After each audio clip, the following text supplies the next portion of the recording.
Whispers of the Heart doesn't get a lot of attention, but it probably should, because for what it is, it does it very well. A coming-of-age story about a girl learning about life and romance and growing up and parents and family and friends, all that stuff. Yeah, I know what you're thinking. Haven't we seen this a million other times in a million other movies made for teenagers and tweens, and they're always done awful and they're always super sappy and cliched? Well, while there are a few corny moments here or there, I think this is actually a very well done film that really addresses the age. I think it very much shows the battle going on with a lot of young people between their passion and what they should most likely do with their lives. Our main character is named Shizuku.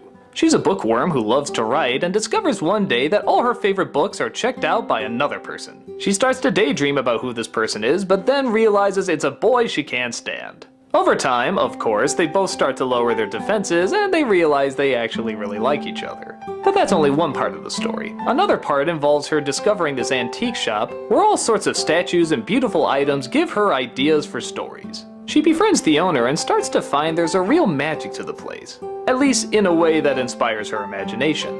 So much so that she's now determined to become a full-time writer, even at her young age. She tells her parents she wants to drop out of school and spend all her time trying to write her perfect story.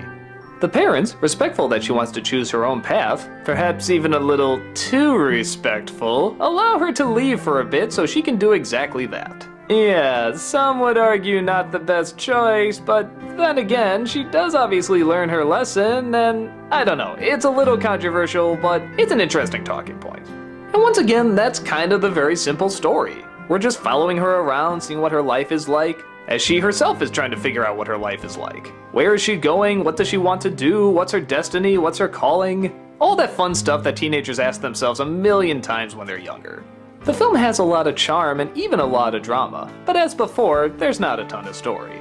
So again, if this is something that doesn't grab you, you can probably pick it up very quick.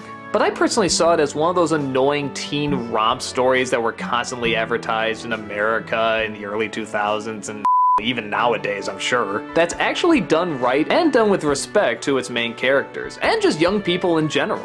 You kinda get sucked into her stories, you really enjoy her relationship with the man who owns the shop. You kinda hope in a strange way maybe her and the boyfriend can get together even though they may not be perfect, or maybe they are perfect, I don't know, it's young love and that's the point of it. Even the corny scenes, I mean like the really corny scenes are still so likable. There's a scene where they're trying to learn this American song, and they're trying to learn it in English, which, yeah, is a little weird with an American dub, but I think you can still catch on to what they're doing.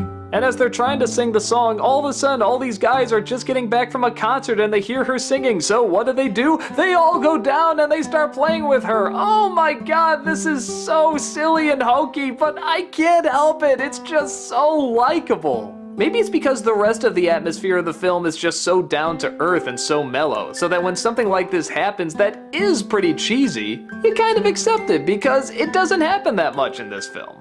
A kind of corny moment can play okay as long as the rest of it is mostly grounded in reality.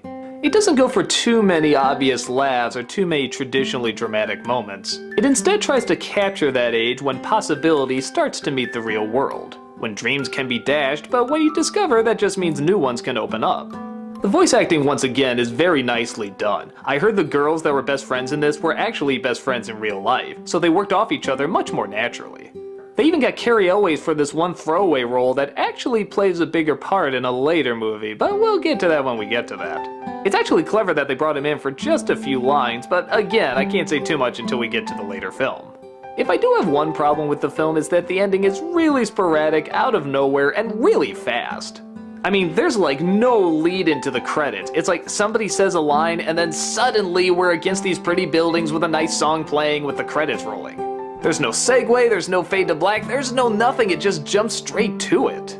And yeah, I kinda get the idea with the final line, it's puppy love, it's that age, it's all about falling in love at this certain point in time and how you are and you rush into things. It's still weird. But still, the rest of the film is really charming, really nice, really laid back. I feel very much captures an age that isn't life or death, but rather just discovery, influence, and making mistakes here and there. It's kind of all those things you want to see in those popular coming-of-age stories that are also kind of corny, but they're done right. It's soothing, it's enjoyable, and it's definitely worth checking out.